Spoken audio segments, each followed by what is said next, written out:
किसी को एक बार सांप काट लेता है, 2 बार काट लेता है, लेकिन इनको तो 3-3 बार सांप ने काट लिया है। ये तीसरी बार हुआ, लेकिन इस बार फिर भी वे सांप पकड़ रहे हैं। क्या सांप के काटने से इंसान तुरंत मर जाता है? क्या झाड़ फूंक से सांप के काटने पर इंसान को बचाया जा सकता है? क्या सभी सांप जहरीले होते हैं? आइए समझते हैं आज के इस वीडियो में स्नेक बाइट की सच्चाई।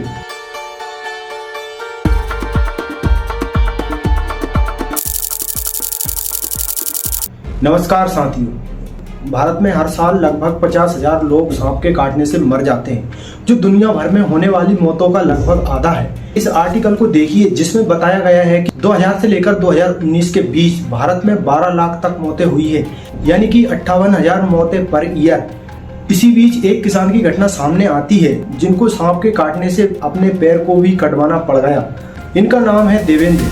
जब ये किसान सहतूत के पत्ते तोड़ने जंगल गया तो पत्ते तोड़ते समय एक सांप ने उनके पैर में काट लिया था। वे बताते हैं कि जब उन्हें सांप ने काटा था तो वे काफी समय बाद अस्पताल पहुंचे। जब तक वे अस्पताल पहुंचे तब तक सांप का जहर लगभग उनके आधे पैर में पूरी तरह से फैल चुका था, जिसके कारण उनके आधे पैर को काटना ही पड़ गया। अभी तो इनको अपना पैर ही कटवाना पड़ा था, लेकिन ये किसान अस्पताल पहुंचने में और भी देर कर देता तो शायद अपनी जिंदगी को भी गंवाना पड़ सकता था। जब स्नेक बाइट की बात होती है तो सामने आते हैं हमारे देश के जाने माने स्नेक रेस्क्यू मैन, यानी कि मुरली वाले हौसला, जिनको 3-3 बार सांप ने काट लिया, फिर भी स्नेक रेस्क्यू का काम कर रहे हैं। इनकी बात वीडियो में आगे करेंगे। इससे पहले बात करते हैं कि हमारे देश में कौन कौन से जहरीले सांप पाए जाते हैं और इनकी संख्या कितनी है। हमारे देश भारत में लगभग 300 प्रजातियों के सांप होते हैं, जिनमें से लगभग 60 से 70 प्रजातियां ही जहरीली होती है और बाकी सब सांपों में कोई जहर नहीं होता है, और यदि होता भी है तो वे भी बहुत कम मात्रा में। अब सुनो सबसे शॉकिंग बात, इनमें से जो जहरीली प्रजातियां हैं ना, 60 से 70 प्रजातियां, इनमें से 8 से 10 प्रजातियों के सांप ही है जो लोगों को बाइट करते हैं।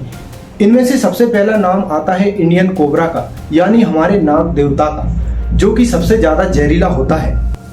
यदि इसने काट लिया तो 1 से 3 घंटे में इंसान का प्रभु से मिलन हो ही जाता है। यदि समय पर इलाज ना मिले, यानी एंटी वेनम टाइम पर ना मिले, तो इसकी लंबाई लगभग 3.3 से 5 फीट तक होती है और कई मामलों में इससे अधिक भी हो सकती है। ये आमतौर पर काले, गहरे, भूरे या पीले सफेद रंग का हो सकता है। इसकी सबसे बड़ी पहचान इसका चौड़ा और आकर्षक फन है, जिसकी चौड़ाई लगभग हमारे हाथ के पंजे जितनी चौड़ी होती है। इसके फन के पीछे काले और सफेद रंग का एक निशान होता है, जो अंग्रेजी के लेटर O या U जैसा दिखता है, और गांव में इस निशान को गाय का खुर भी बोलते हैं, यानी कि गाय का पैर। इसकी आंखें राउंड पीपल्स वाली और पूरी तरह से काली होती है। इसका जहर न्यूरोटॉक्सिक और साइटोटॉक्सिक दोनों तरह का होता है। ये सीधे नर्वस सिस्टम और मांसपेशियों पर असर करता है। न्यूरोटॉक्सिक और साइटोटॉक्सिक किस तरह का जहर होता है वह भी बताऊंगा आगे। अब दूसरे नंबर पर आता है कॉमन क्रैब। ये भी भारत का सबसे खतरनाक और जहरीला सांप है, जो कि आपको स्क्रीन पर दिख रहा है। इसका जहर अत्यधिक न्यूरोटॉक्सिक होता है। इसके जहर से साइलेंट पैरालिसिस हो जाता है, यानी कि अंधा लकवा। ये नर्वस सिस्टम को पूरी तरह से ब्लॉक कर देता है, जिससे मांसपेशियों में लकवा मार जाता है, जिसके कारण दम घुटने से मौत हो जाती है। इसके काटने पर कोई दर्द या जलन नहीं होती, बस ऐसा लगता है जैसे किसी मच्छर या चींटी ने काटा हो। इसके काटने का एक ही सबसे बड़ा लक्षण है पेट में तेज दर्द होना। ये सांप रात के समय ही ज्यादा एक्टिव होता है। ये दिखने में चमकीले काले या गहरे नीले रंग का हो सकता है। इसकी पीठ पर सफेद रंग की धारियां होती है। इसके काटने पर भी एंटीवेनम इंजेक्शन दिया जाता है, जो कि सभी सरकारी जिला अस्पताल में बिल्कुल फ्री मिलता है। और तीसरे नंबर पर आता है रसेल वाइपर। यह भी सबसे खतरनाक सांपों में आता है। इसको गांव की भाषा में दबोइया या घुनस भी कहा जाता है। हमारे देश में सबसे ज्यादा मौतें इसी सांप के काटने से होती है। इसका जहर हीमोटॉक्सिक और साइटोटॉक्सिक दोनों तरह का होता है, जो ब्लड और टिश्यूज पर हमला करता है, जिसके कारण खून का जमना बंद हो जाता है और ब्लीडिंग होने लगती है, जिसकी वजह से कई जगहों से खून भी बहने लगता है।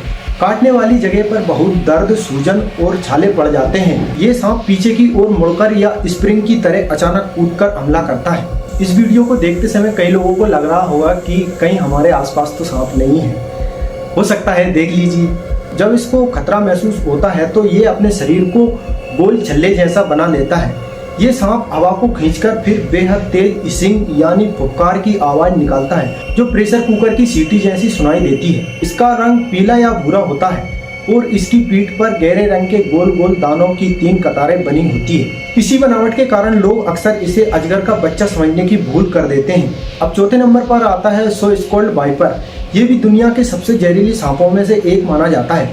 ये सांप 30 से 80 सेंटीमीटर लंबे होते हैं। इनके सिर पर त्रिकोण के आकार का निशान बना होता है। शरीर का रंग हल्का भूरा या मटमैला होता है, जिस पर हल्के पीले और गहरे धब्बे बने होते हैं। इसका जहर भी हीमोटॉक्सिक प्रकार का होता है। ये जहर भी ब्लड क्लॉट होने नहीं देता है, जिसके कारण इंटरनल ब्लीडिंग चालू हो जाती है। ये सांप भी रात के समय एक्टिव रहते हैं। इस तरह के सांप के जहर के लिए भी एंटीवेनम उपलब्ध है, ताकि इसके काटने पर भी पेशेंट को बचाया जा सके। ये 4 तरह के सांप ही लोगों को सबसे ज़्यादा काटते हैं, जिसके कारण इन्हें बिग फोर भी कहा जाता है। इनके अलावा भी और सांप हैं जो और भी ज़्यादा खतरनाक होते हैं, जैसे किंग कोबरा, समुद्री सांप आदि। लेकिन ये इतनी आसानी से नहीं मिलते जितना कि ये 4 कैटेगरी के सांप मिलते हैं। अब ये तो हुई सांपों के बारे में जानकारी, जो कि बहुत सारे लोग नहीं जानते हैं। अब आते हैं असली मुद्दे पर, इनसे बचा कैसे जा सकता है और गलती से यदि किसी को सांप काट लेता है तो क्या करना है। सबसे पहले तो घबराना नहीं है और किसी भी तरह से सांप के जहर को चूसना नहीं है, जैसा कि फिल्मों में दिखाया जाता है। ऐसा करने से जहर शरीर में और भी जल्दी फैल सकता है। यदि आपके दांत में कहीं चोट है या मुंह में कहीं घाव है, तो ये जहर तुरंत आपके ब्लड के कांटेक्ट में आता है और फिर फैलने लगता है। इसलिए ऐसा बिल्कुल ना करें।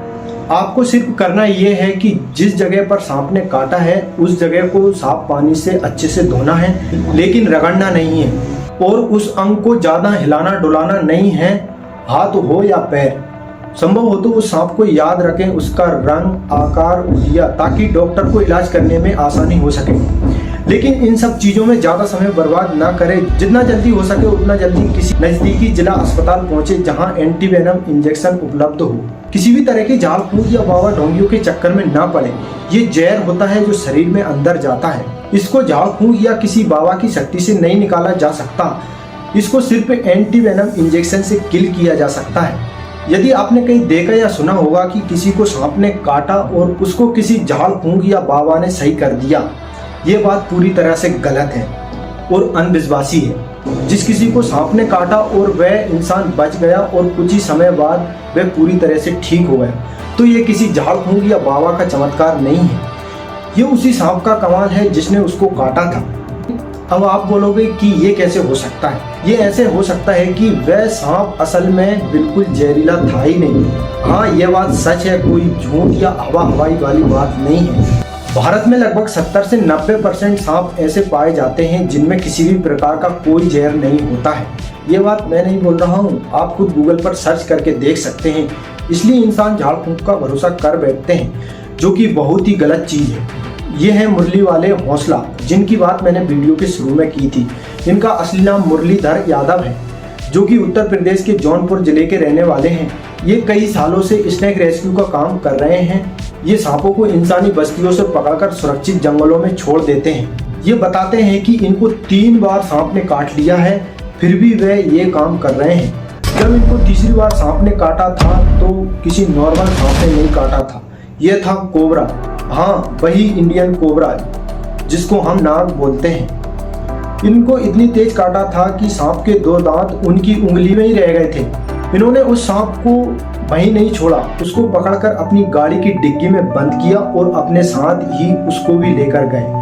वे किसी बाबा या झाड़ फूंक वाले के पास नहीं गए, वे सीधे अस्पताल पहुंचे और ठीक भी हुए। इसके बाद उन्होंने उस सांप को जंगल में छोड़ा।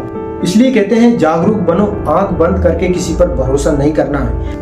जब आप गूगल पर सर्च करोगे तो आपको ये वार्निंग आर्टिकल देखने को मिलेगा, जिसमें साफ साफ लिखा है कि इंडियन कोबरा के काटने पर झाड़ फूंक में समय बर्बाद ना करें, सीधा नजदीकी सरकारी अस्पताल जाएं जहां इसका एंटीवेनम उपलब्ध हो। अब बात करते हैं कि सांप का जहर कितने प्रकार का होता है। सांप का जहर मुख्य रूप से 4 प्रकार का होता है: न्यूरोटॉक्सिक, हीमोटॉक्सिक, साइकोटॉक्सिक और कार्डियोटॉक्सिक।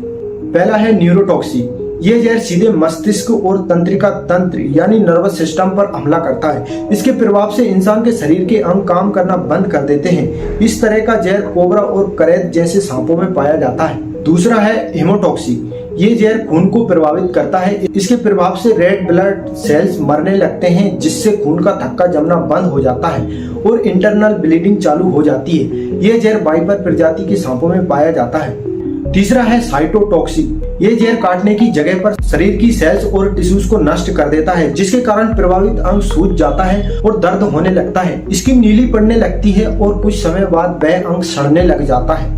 चौथा और आखिरी नंबर पर आता है कार्डियोटॉक्सिक। ये जहर सीधे हृदय की मांसपेशियों पर असर डालता है, जिससे दिल की धड़कनें अनियमित हो जाती है और हार्ट अटैक भी आ सकता है। अब कुछ लोग ज्ञान देते हैं कि किसी एक सांप को मार दिया तो दूसरा सांप बदला लेने आता है, जबकि यह बात पूरी तरह से झूठ है। फ्रेंड्स ऑफ स्नेक सोसाइटी के इस आर्टिकल को देखिए, जिसमें साफ शब्दों में लिखा है कि सांपों का दिमाग इतना विकसित ही नहीं होता है कि वे प्यार, दुश्मनी या बदले जैसी भावनाओं को समझ सकें। ऐसा कुछ नहीं होता है कि नागिन को मार दिया तो नाग बदला लेने आएगा। ये सब अफवाहें हैं। वैसे किसी सांप या जीव को मारना नहीं चाहिए, ये भी हमारे पर्यावरण का हिस्सा है। रात के समय जब भी कहीं घर से बाहर जाएं तो टॉर्च या मोबाइल की फ्लैश लाइट हमेशा जलाकर ही घर से बाहर निकलें। पैरों में हमेशा जूता पहनकर ही बाहर जाएं। अपने घरों के आसपास साफ सफाई रखें। आई होप कि आपको ये वीडियो इन्फॉर्मेटिव लगा होगा। यदि वीडियो समझ आया हो तो शेयर जरूर करें और चैनल को सब्सक्राइब जरूर करें। बहुत बहुत धन्यवाद।